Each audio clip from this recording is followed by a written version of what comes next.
Test.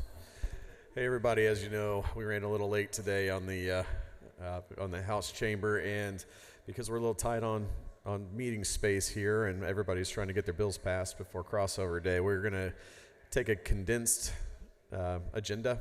We have people that have come in from out of town, so I'd ask that anybody that came in from out of town, we're gonna move you to the front.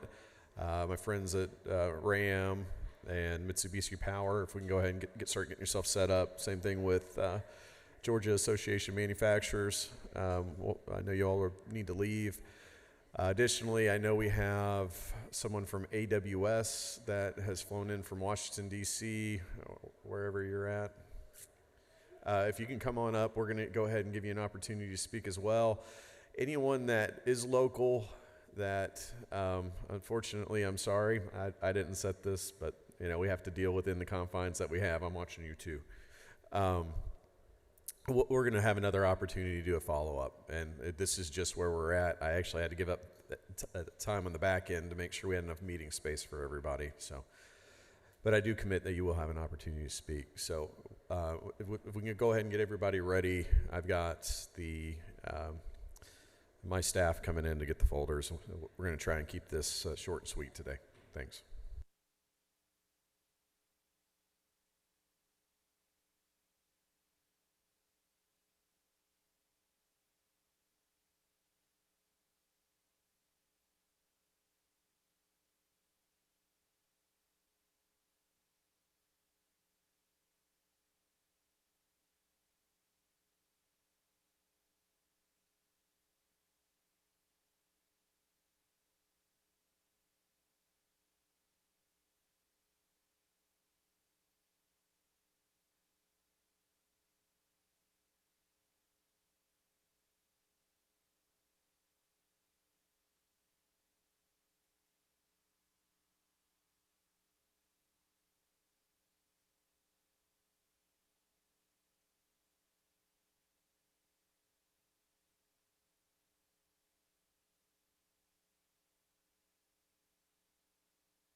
All right, everybody, we're going to go ahead and get this special committee on resource management moving. Like I said, unfortunately, due to the situation, we've got a condensed schedule today.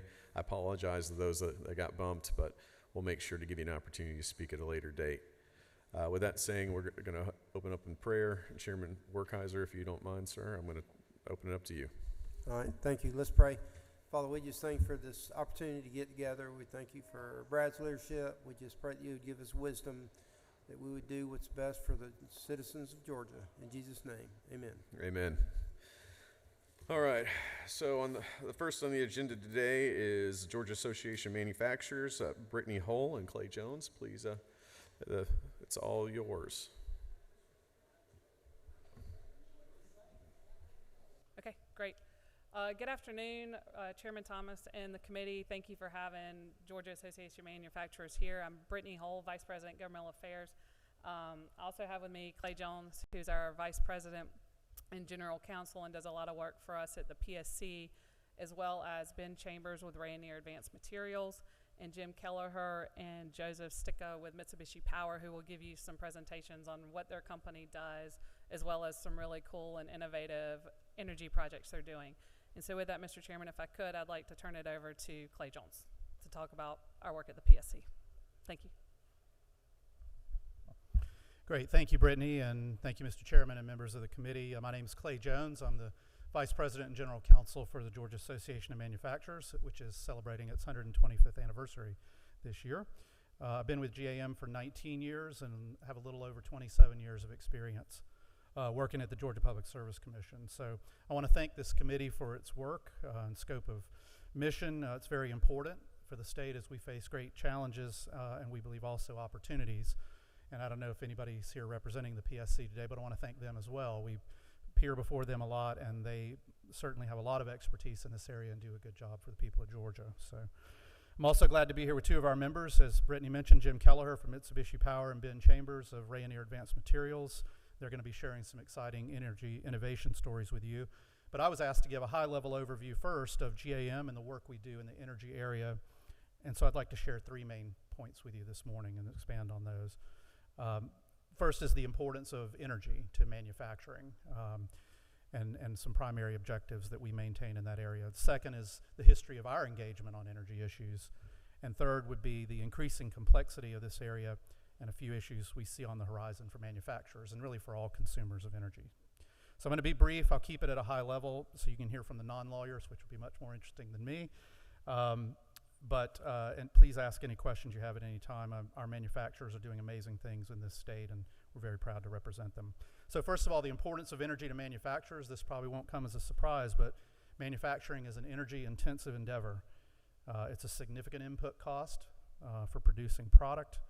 It varies from manufacturer to manufacturer, of course, but every manufacturer relies on energy in order to succeed. The two key words are reliability and affordability. Service has to be reliable. If we have disruptions in service, particularly unplanned ones, they can be devastating to manufacturing operations, which generally operate in highly competitive environments, whether it's state to state, whether it's with our competitors overseas, or even sometimes with sister companies within the same company. Service has to be affordable. Manufacturers need access to competitively priced energy in order to succeed and grow.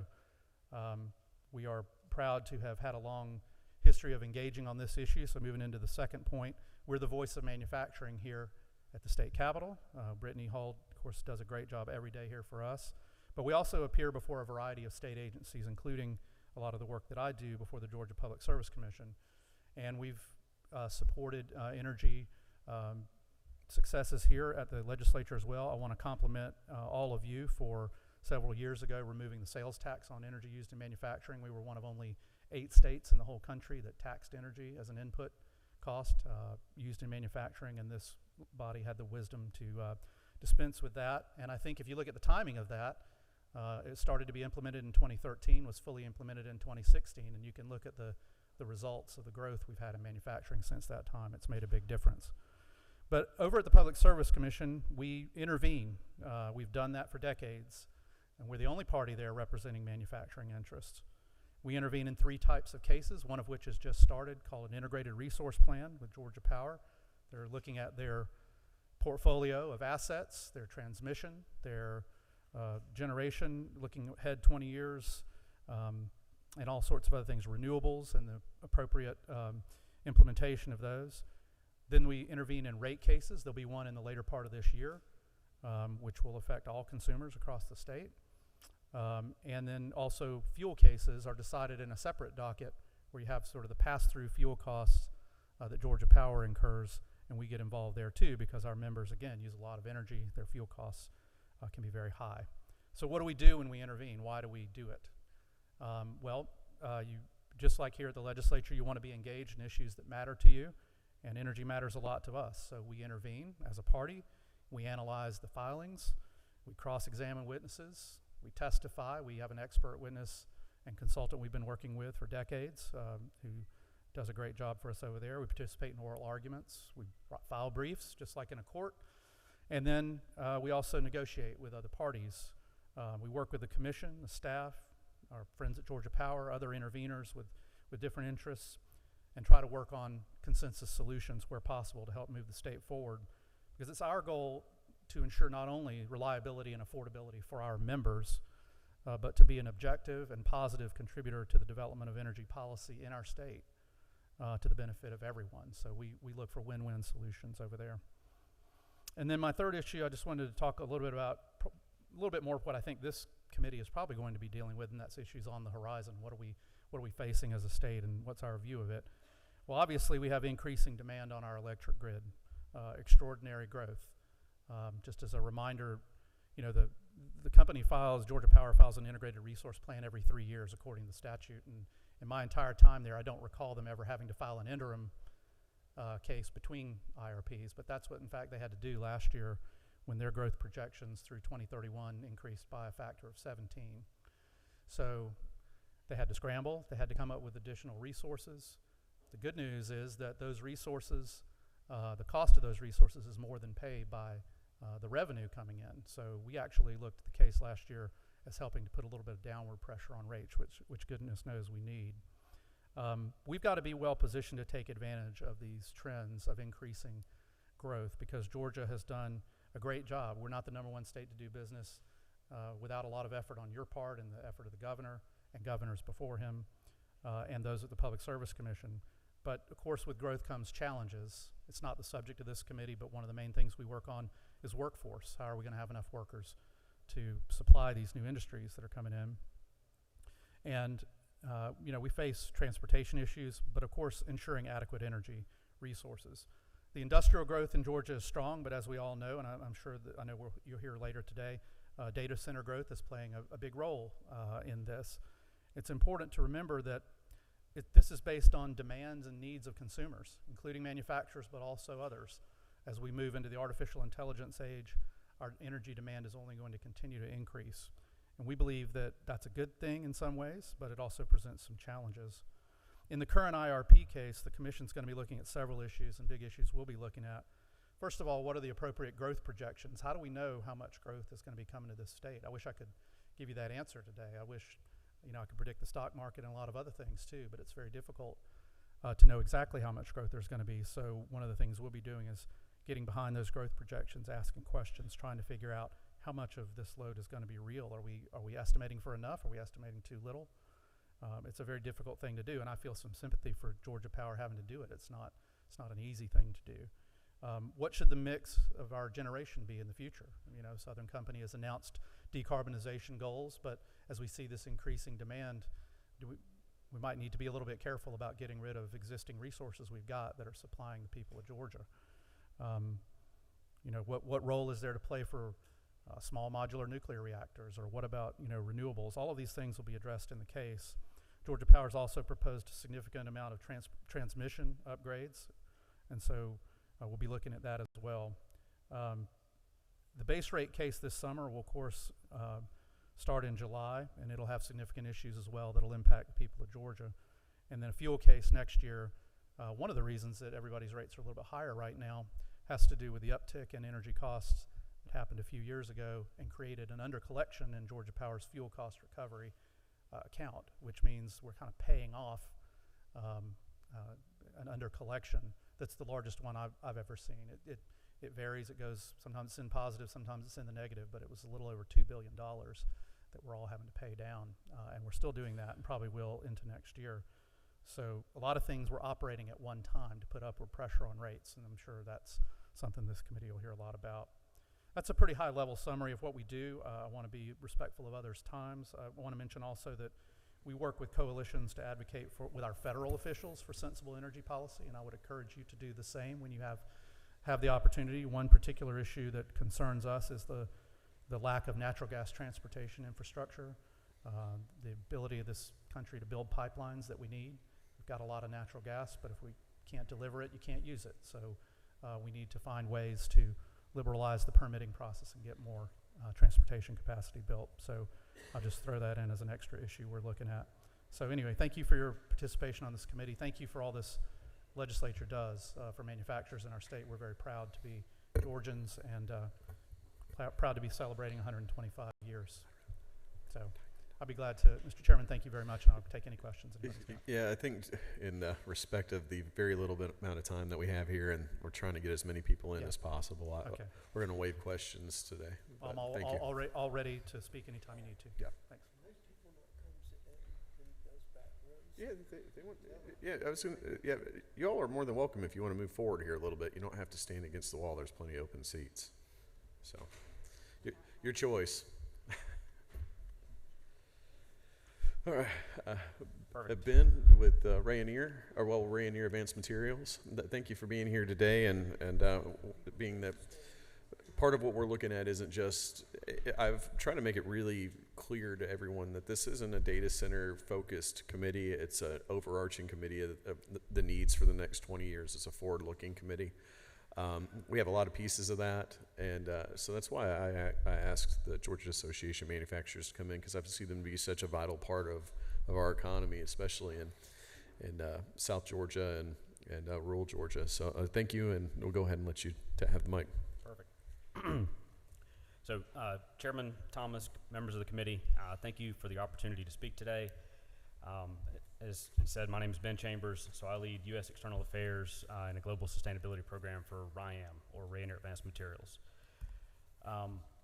This is just a high level of the company, 2,500 employees, 4 manufacturing facilities, 2 in the U.S., 1 in Canada, 1 in France, 2 state-of-the-art research facilities and sales offices around the world.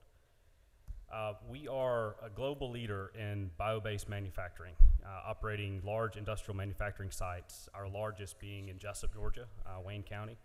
We also have a premier R&D center there, focused on advanced biomaterials and biofuels development. We have 800 full-time employees, hundreds of contractors. We sustain thousands of forestry-related jobs, landowners, foresters, loggers, and truckers. Beyond jobs, we're a leader in just overall sustainable manufacturing. So 98 to 99% of our total energy needs are produced on site, 84% of that coming from renewables like biomass. 90% of the water that we use is treated and returned back to the natural environment. We have a stated goal of cutting our greenhouse gas emissions 40% globally by 2030. We're on track for that. And overall, our global operations support over 2 million acres of working forest. Here's a photo of the Jessup site, again, down in Wayne County, southeast Georgia, really supporting that whole forest economy of that region. I've got some of the end markets that we serve over here. Happy to answer what those are later, but I'd say the gist of it is there's over 5,000 consumer products that have trees as a raw material input to that. So we're in many of your everyday products that you would never know about. Moving forward, sort of looking to the future, we view our Jessup site as a prime example of how sustainability and economic growth go hand in hand. Our Ultima Hall Green Energy Project is a biomass multi-hundred million dollar investment, joint venture with Beasley Green Power.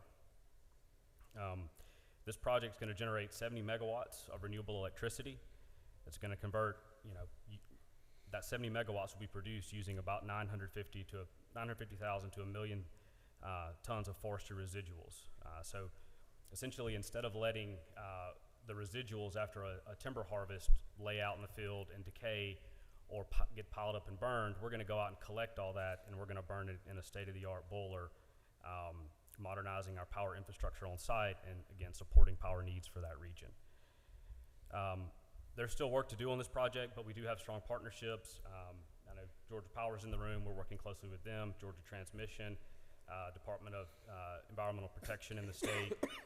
Great relationships with our state and local officials, and we appreciate the support that we're getting from them. We do believe that this project will deliver meaningful economic and environmental benefits for the citizens of Georgia. Beyond biomass energy, the other major project that we're looking at for the Jessup site is sustainable aviation fuel. So for any of you that have never been to a pulp mill, we'd love to host you guys sometime, show you, the industrial footprint of that facility.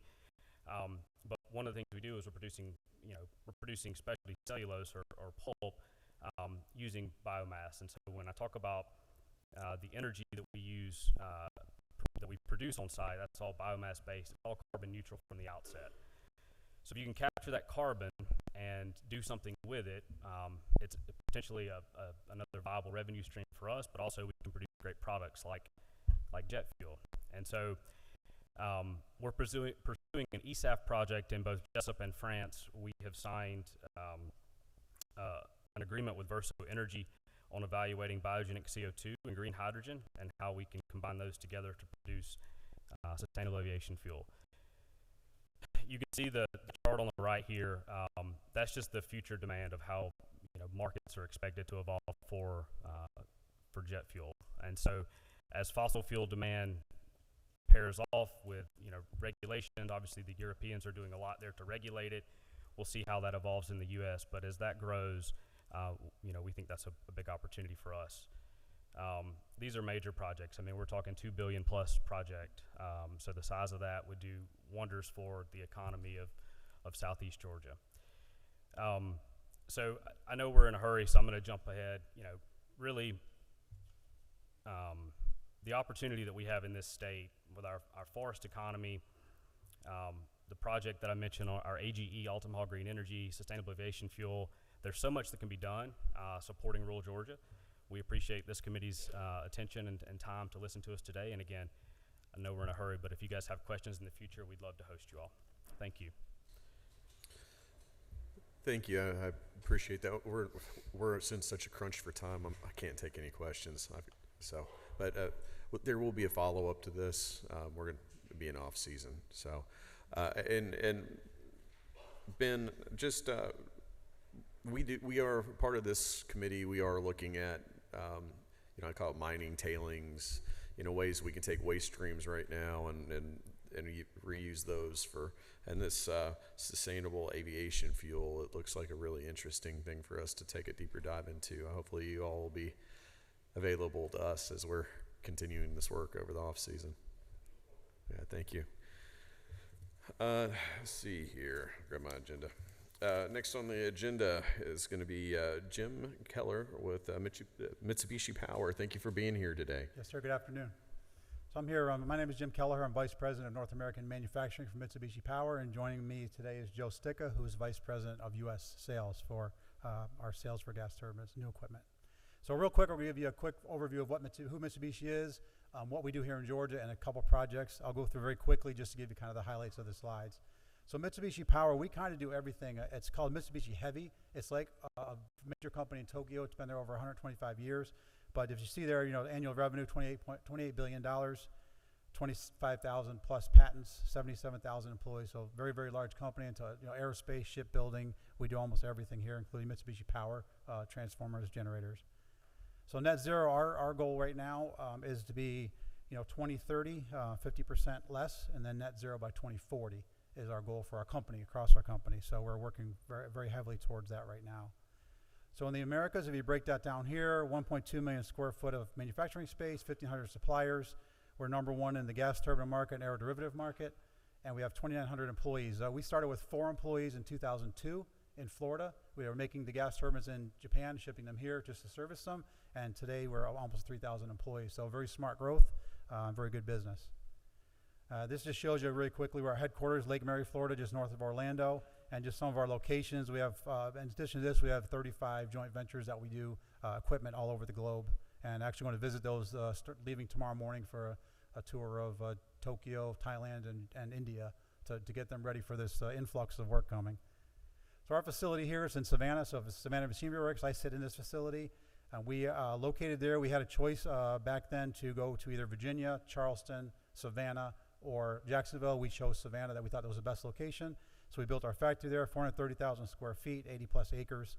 And we are rapidly growing now and adding employees there. So lots of product lines are built there, but our heavy-duty gas turbines that we sell in the Americas, North and South America, are all built in this building. So the turbine itself, complete turbine, goes out on a rail car, weighs about 800,000 pounds. So a very large piece of equipment. These are just some offshoots of our company. So MD&A, they do like other OEM, we call it, so non-Mitsubishi equipment. They take care of that. We do some battery storage, also hydrogen infrastructure, which we'll talk about, and then Orden is our renewable energy company that we have in our portfolio. So state of the market, this is just quickly for people to see. So 450 megawatts is about 450,000 homes. Data centers that we're hearing about, small is 20 megawatts, medium 50 to 70, and large can be up to 500. So if you see that, a large data center could take, all those homes off the grid. So that's why it's very important for us to build these turbines now in the U.S.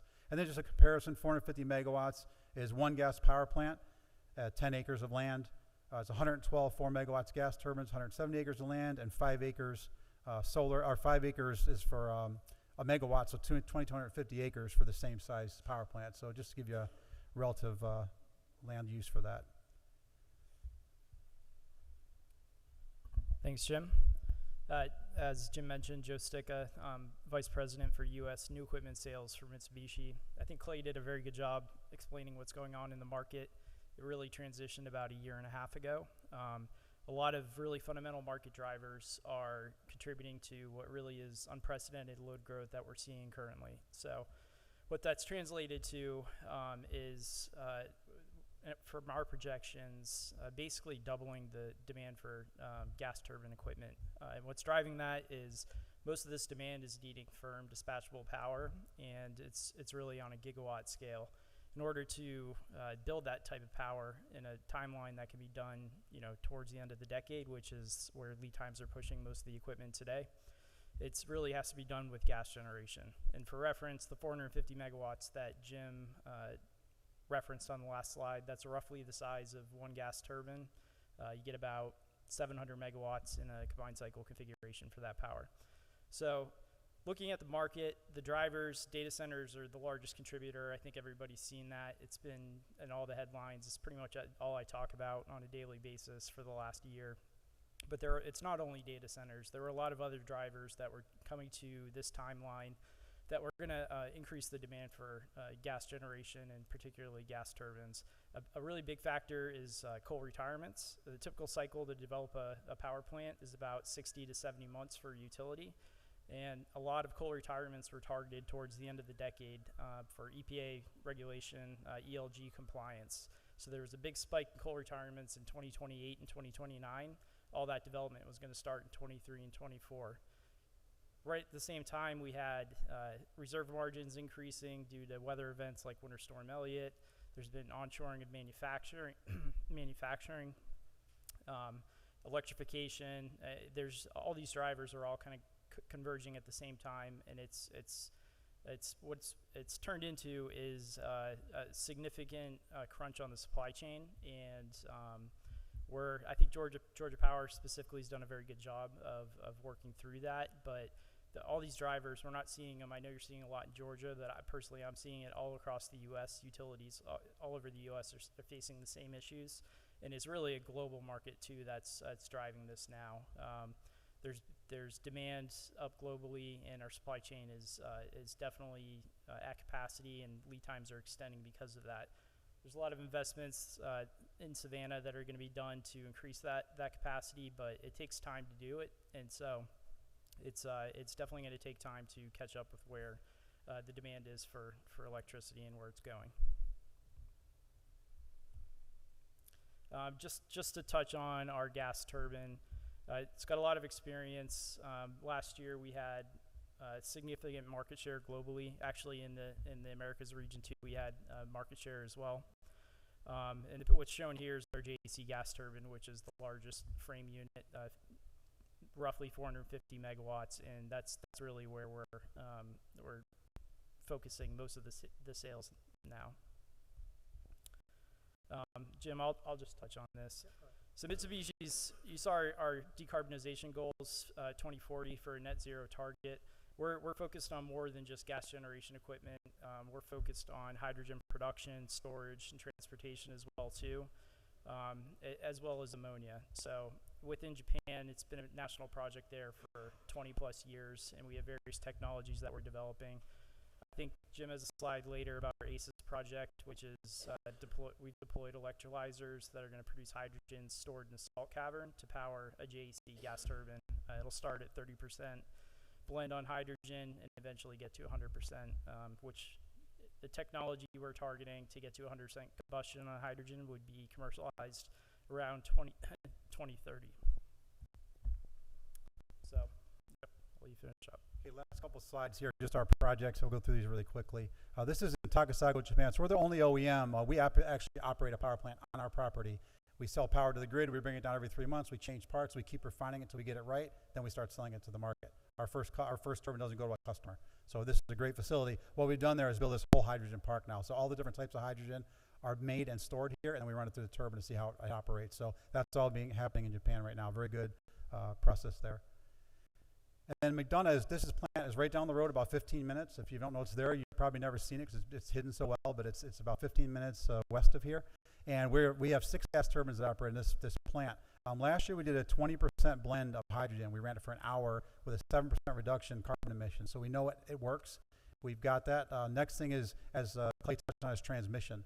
So lots of hydrogen has to flow there very quickly. You need a lot of it to run this turbine, and you have to have it in a transmission line. They cannot run through normal gas lines because the molecules are too small. So the transmission lines will have to be replaced. So, but we're going to keep testing. We're doing another test this summer to validate again. It's going to be a higher amount. We're not really advertising that yet, but we anticipate that's going to be a good project for us, and then just further refine this for our company. Now, this one that Joe touched on, this is in Delta, Utah, southwest Utah.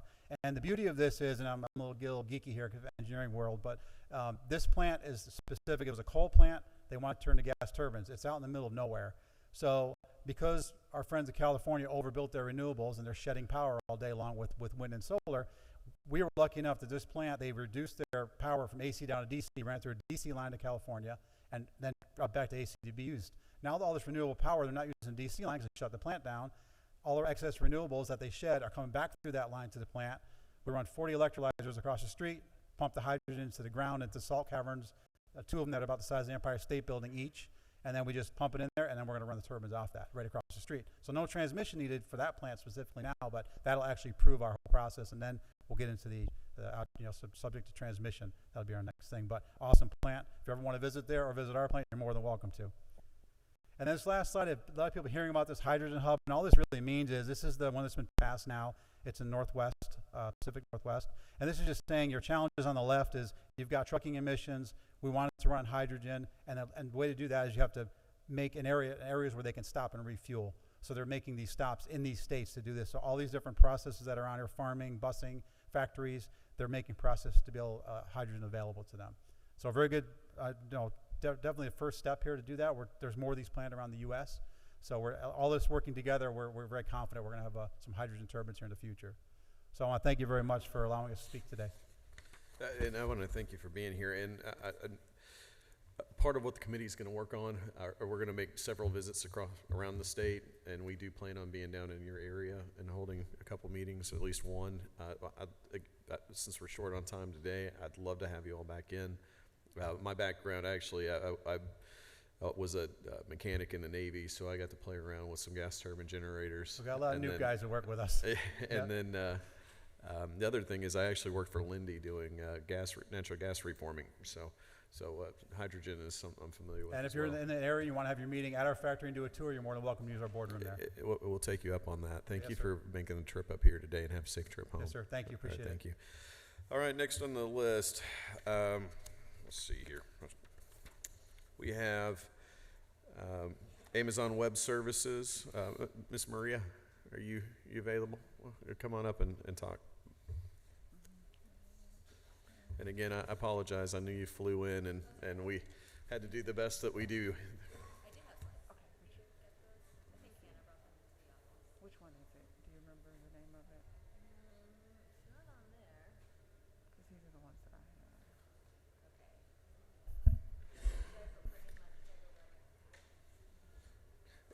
And Maria, are you not loaded on the, is your not loaded? Yeah, if you don't mind, I'm gonna let somebody else go, and then we'll let you double back around. Hey, Josh Levy with Data Center Coalition. I know you flew in from DC, so go ahead and have you come on up.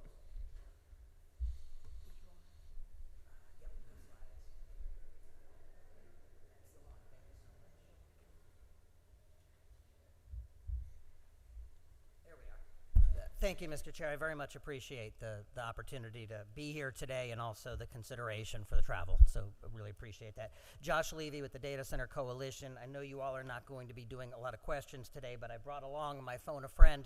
Kevin Hughes is Senior Vice President Public Affairs at Stack Infrastructure. They have facilities and have been in Georgia for a while now, but also have other facilities that are under construction, under development, and he is here as one of my technical experts, and I know he'll make himself available now or at a future meeting should there be any questions from the committee. I'm just going to quickly review a couple of slides for you all, and do feel free to stop me if you have questions or want me to drill down. So Data Center Coalition is an association of owners, operators of data centers. We have 35 members right now. Our members build, own, and operate data centers. They do so for themselves. They do so for one tenant in a single building. They do so for many tenants in a single building, or in some cases now for a single company or client on an entire campus with multiple buildings. They do this globally. They do this across the country, and they do this here in Georgia. And in fact, Mr. Chair, Georgia has become a national leader in the attracting data center investment and deploying the digital infrastructure that supports our innovation economy. We measure data center capacity in megawatts or gigawatts. In the US market alone, McKinsey & Company tells us that we can expect the amount of data center capacity between 2024 and 2030 to grow from 25 gigawatts to 80 gigawatts, more than tripling during that 6-year period. The United States counts for roughly 40% of the global data center market at this point. The data center industry has experienced explosive growth over the past decade. I do like to talk about some of the demand signals that our members are seeing to help explain why we're seeing this rapid deployment. In the next 5 years, consumers and businesses are going to generate twice as much data as all the data created over the past 10 years. So you're having this tremendous new data generation. We need places to store, places to process that data. The number of people that are accessing and creating data continues to grow. 67% of the global population is now online. That's a 45% increase since 2018. But Mr. Chair, our members are also thinking about that 1/3 of the global population that's not yet connected to the internet, and the fact that they are coming and they want to access these services as well. The average household has a total of 21 connected devices. I will confess to you, I'm the father of 2 teenagers. We have 50. With our new Bosch dishwasher, thermostats, household appliances, tablets, washers and dryers, cameras, window shades, we're all connected all the time. Back in 2012, we hit a milestone globally where we had the amount of data collected through the whole Genesis through 2012 was 1 zettabyte. We now are seeing multiple zettabytes exceeding 125 this year and projected to grow to exceed 500 zettabytes of information in 2030. I cannot explain to you just how much data that is, but I would tell you we're looking at approximately 23% compounded annual growth in the amount of data generated between 24 and 2030. Average household broadband consumption is continuing to grow substantially. We've had a 9.7% year-over-year increase in average household broadband consumption, and we are seeing extreme power users, those using more than 5 terabytes or more per month, grow 77% year-over-year. The new products, experiences, and applications that are driving those demand, we see those every day. Cloud services, generative AI, entertainment, Internet of Things, streaming video, virtual augmented reality, autonomous vehicles, online learning, payment processing, and so many other things that drive our modern economy and our way of lives, and we're trying to accommodate that through this digital infrastructure. The U.S. Census Bureau tells us that between May 23 and May 24, the amount of capital investment in the ground data center construction nationally grew from $16 billion to $27 billion. That's a 68% increase nationally. Association of General Contractors charted that out along with some of the other industries and the construction they have in the ground. You'll see the data centers really stand out right now as a national construction opportunity, and you're seeing a lot of growth around that construction. When we look globally at data center markets, if you look over the 8th vertical bar from the left is Atlanta, and you'll see that we're very much on the map here in Atlanta in terms of the amount of load we're supporting. Virginia, clearly the largest market still globally, but I would also turn your attention to number 2 and 5, Beijing, Shanghai. We continue to see a lot of international investment in data center infrastructure, in the infrastructure required to support AI. We're certainly hearing quite a bit of that now from the White House, from President Trump, trying to determine how we can make sure that we're resourcing AI, not just for economic competitiveness, but for our collective national security. Recently, former acting Homeland Security Secretary Chad Wolf did an op-ed talking about that international race for sourcing AI and the importance to all of us. When we talk about data center investment, about 8-10 years ago, we would have talked about primary markets, and that would have been most of the map. 8 jurisdictions that really tend to get most of the investment. When we look at those jurisdictions, about 48% of the primary market capacity is in Northern Virginia. You will see that as of the first half of 2024, 6% of that was in the Atlanta area. Mr. Chair, I do want to share with you that we're seeing another trend here, which is the growth and expansion of markets beyond the places that we have traditionally seen them. Some of the analysts now are not just talking about the Northern Virginia market, but the Commonwealth of Virginia overall, as we're seeing more areas, rural, suburban, places across the state begin to get that investment. I think you're starting to see that certainly prove out in Georgia as well.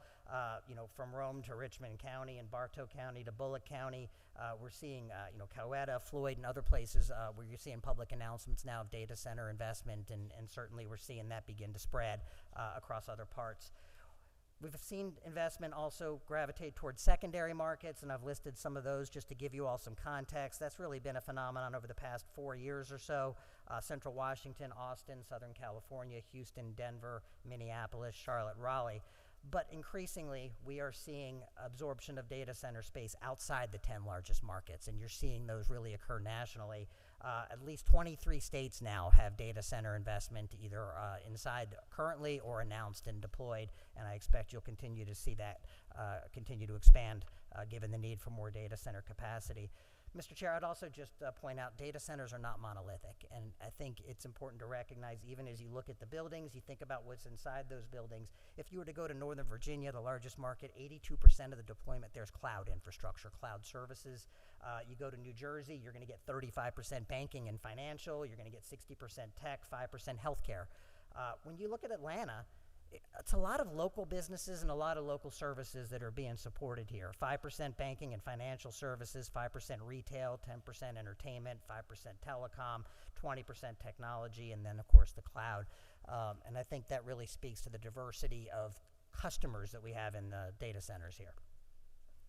So I do want to take a moment just to talk about why data centers, because we are seeing so much interest among states and local governments in trying to bring data center investment nationally.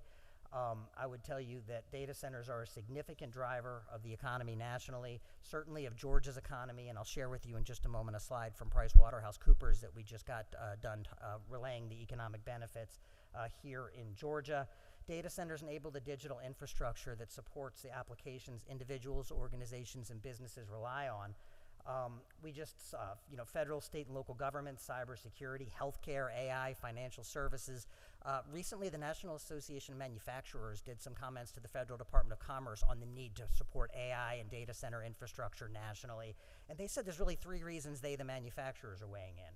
1, manufacturers build all the inputs for data centers, whether it's the equipment, the fixtures, the servers inside, those are manufactured.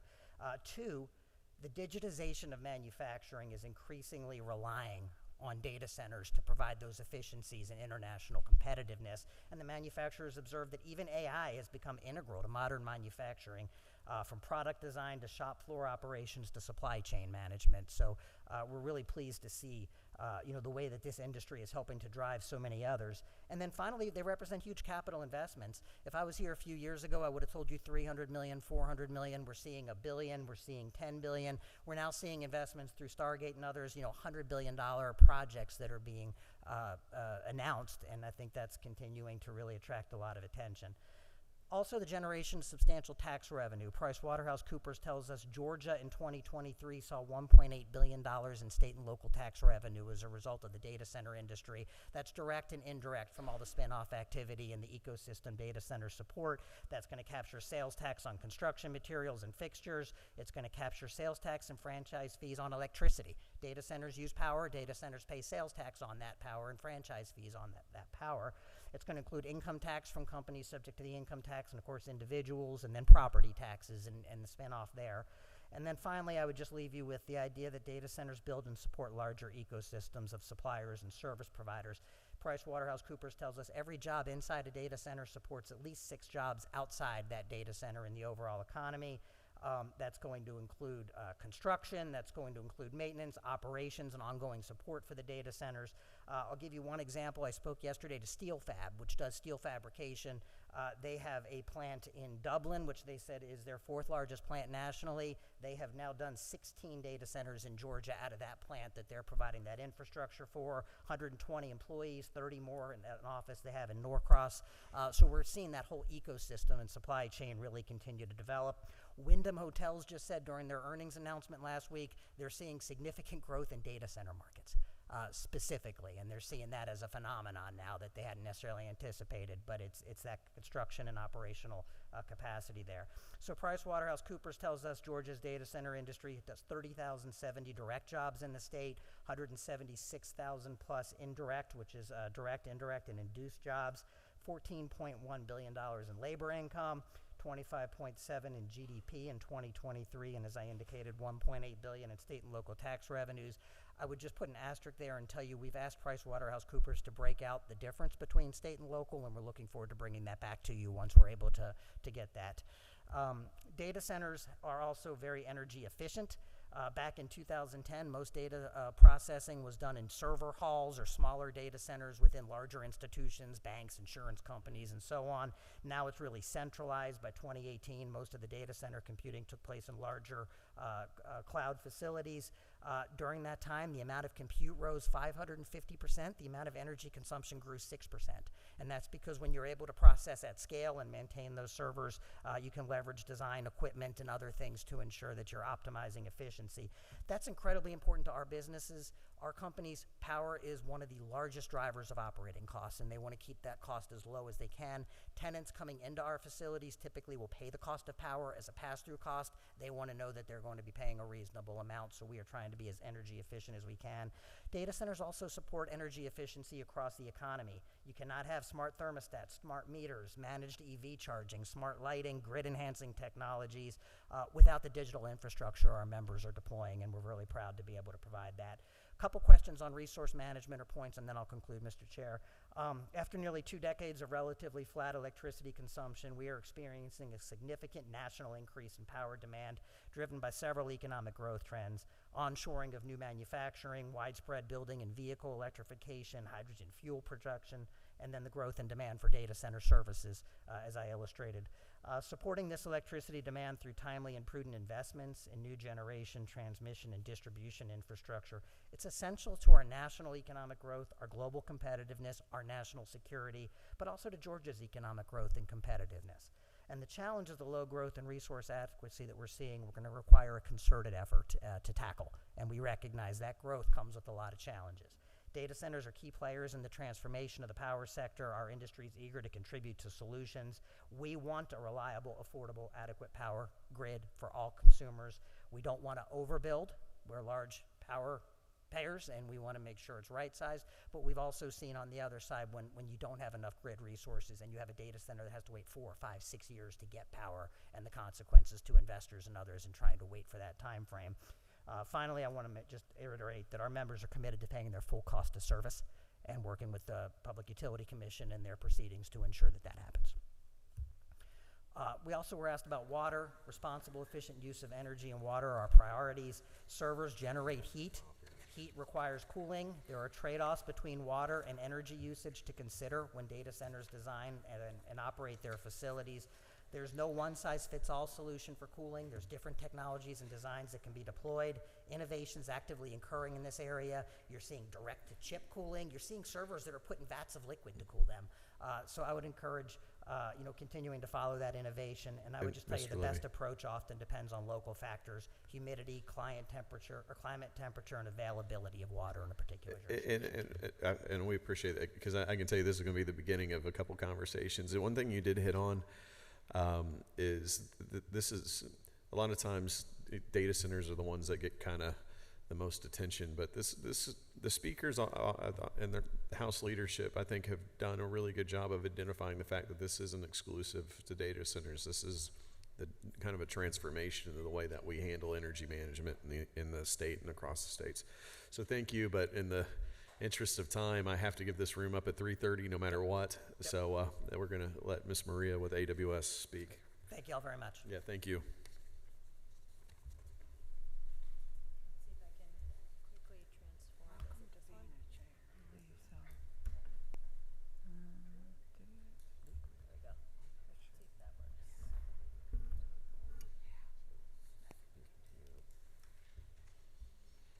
All right, perfect. Thank you so much for having me today and for the invitation, Chairman. My name is Maria Saab. I represent Amazon Web Services here in Georgia. I want to just talk today about AWS, our operations, and speak to some of the innovations that we are incorporating into our facilities to encourage efficient and sustainable use of utilities such as energy and water. First, I just want to share, if many of you don't know, recently AWS announced it will be investing $11 billion here in Georgia to build AWS infrastructure. This infrastructure will be used to support cloud computing and AI technologies. These investments are going to be going in Butts and Douglas counties, and we're extremely excited about the opportunity to make for the first of this kind investment here for Amazon Web Services. Many of you know what data centers are, but you might not know that within Amazon.com is this force, AWS.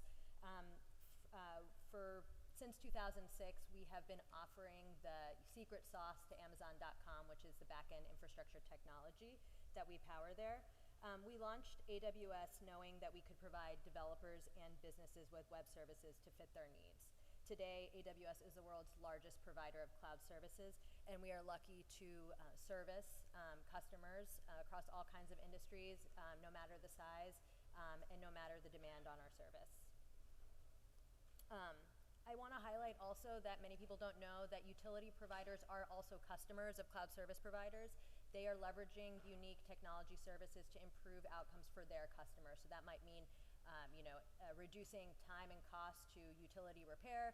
It might be to use smart-enabled technologies to help offer better delivery of service, help reduce costs for customers, and we're happy to have some of those customers like ExxonMobil, BP, General Electric, Pacific Gas and Electric, Hess, NREL, and local utility providers. I do want to highlight that on this slide is a cumulative economic impact investment from AWS across the United States over a roughly 10-year period. We have had the chance to contribute about during that time, $109 billion into the United States, and since then we've made additional announcements in several new places, including Georgia. So in order to provide the technology services we do to the millions of active customers worldwide, we build and operate a global infrastructure made up of, as we are here to talk about in some cases, data centers. They serve as a critical backbone to supporting basic technology functions like compute, processing, storage, or even more complex services like AI and machine learning, while also keeping ours and your data secure to maintain low latency and ensure reliability. A data center is made up of thousands of pieces of equipment, including computer servers, storage devices, networking infrastructure, cooling systems, and backup power systems. These component parts often require use of utility services like power and water to support operations, much like any other functional facility.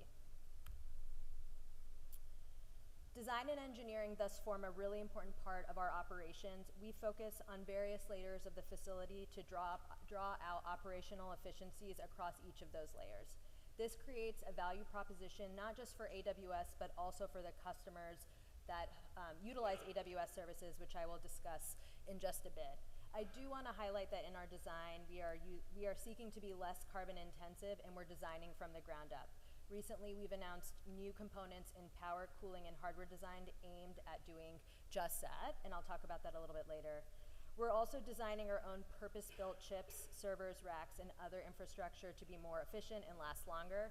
This is intended to continuously improve power efficiency through our facilities. And finally, we're also keeping our technologies in use longer by designing them better, operating them longer, and recovering more of our hardware and materials as part of our AWS circularity efforts. These designs directly inform how we manage the use of resources and utility services. We are designing data centers that provide efficient, resilient services while also minimizing our environmental footprint. As it says here on the slide, this includes energy efficiency, water stewardship, and lower carbon emissions. In 2023, Amazon was able to achieve powering its global operations with 100% renewable energy. This is made up of our ability to purchase renewable energy credits, but also actually investing in operating large-scale renewable projects. In fact, in Georgia, we are lucky to have about 9 solar projects that create about 588 megawatts of power, which is equivalent to powering 140,000 homes. I'll just briefly touch upon this since I know we don't have too much time, but I just want to draw upon the fact that using a data center actually creates a lot of energy efficiency for the customers that host in our facilities. Moving IT workloads to the cloud provides significant efficiency. Running workloads is up to 4.1 times more energy efficient than on-premise. Just to visualize, many of you are quite young, but for those of us who've lived through the Stone Age, you'll remember a time where you had multiple servers plugged into some closet or up on desks. If we were to think about a world where data centers didn't exist, you'd have more of that. More people and organizations plugging in servers to effectuate the basic functions of technology we use today, chat, email, and online learning, or just regular workflow. Those organizations are not preoccupied with energy efficiency. That is not their main mission. And so companies like AWS and other members of the Data Center Coalition, we work to ensure energy efficiency through scale. I also just want to share just how practically this looks for all of you sports fans here in Georgia. You might find it interesting that in order to telecast one sports game, you are going to produce 2.05 metric tons of carbon dioxide, which in order to offset, you'd have to plant 34 trees that live for about 10 years. So that's just for one sports game. So just to think about, the technology capabilities required for that. Last year, the NHL hosted one full game completely over AWS. So if you can think about that, just the amount of cost savings and emission savings and the trees that relates to. So I mentioned that we are drawing out efficiencies at every layer. At AWS, that's every corner of our facility, but every segment of our servers.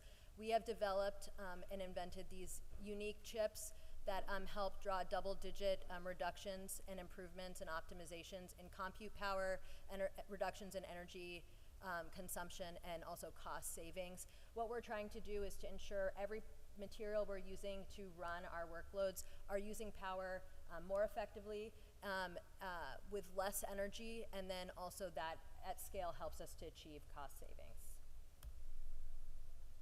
I won't dwell on this slide all too long, but most people don't know that in adopting cloud services, you are actually obtaining greater energy productivity.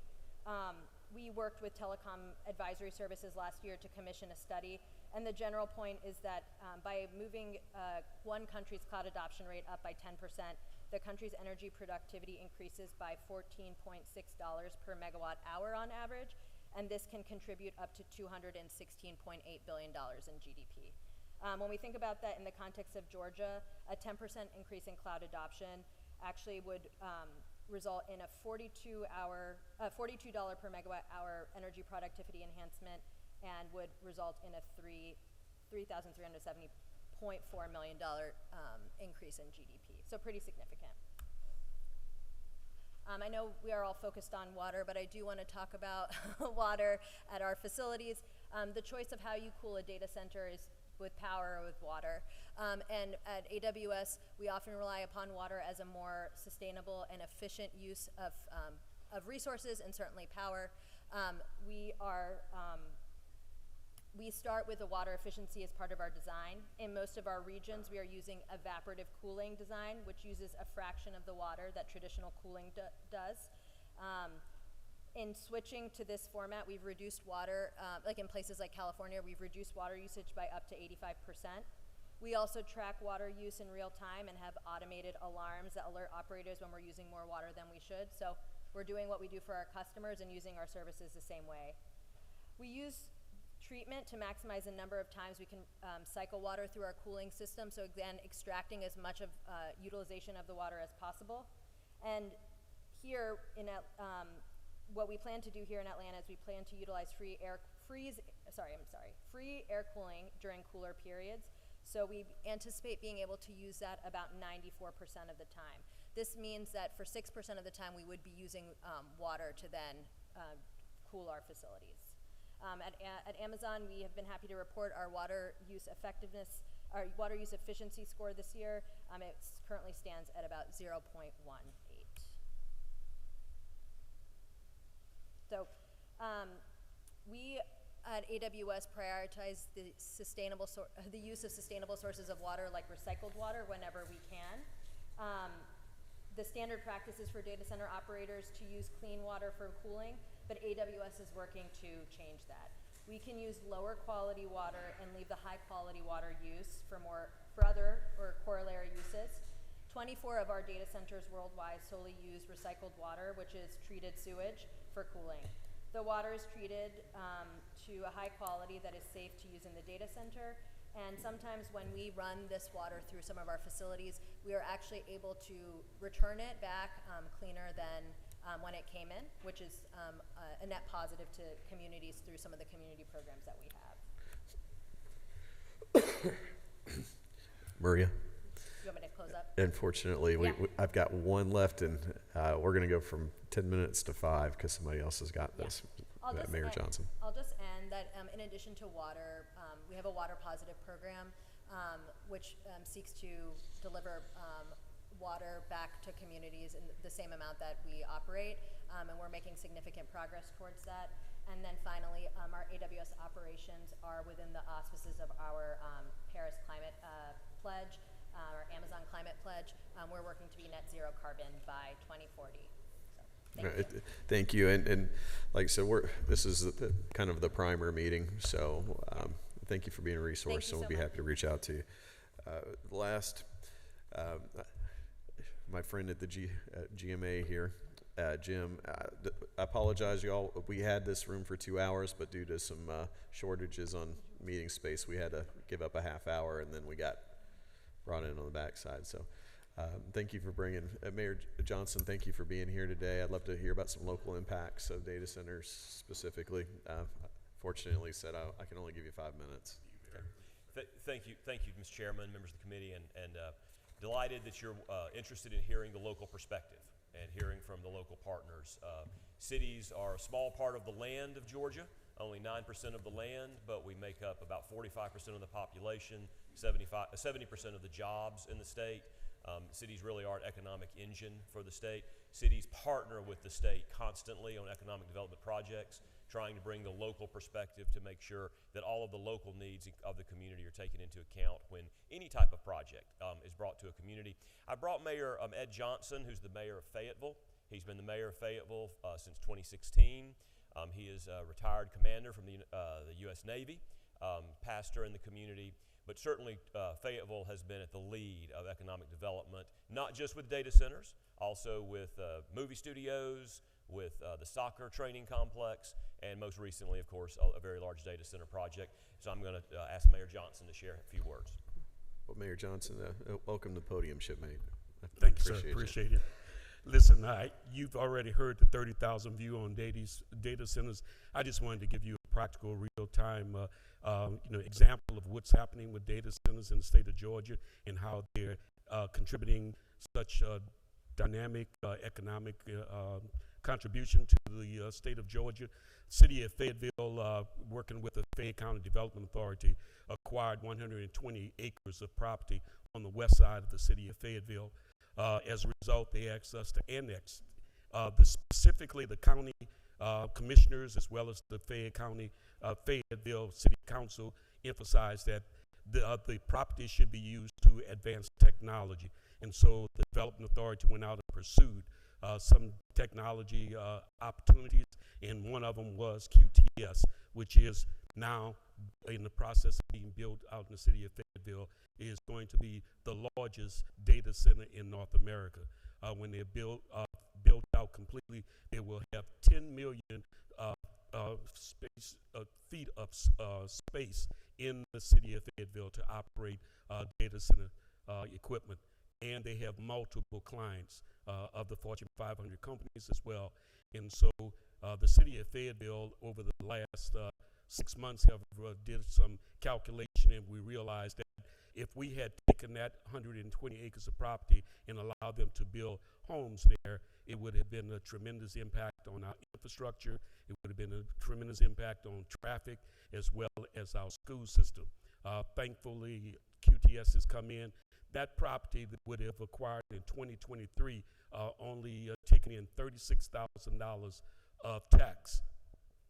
Well, in the last 6 months that QTS has been there, we have now received $1.13 million of property tax on the property alone.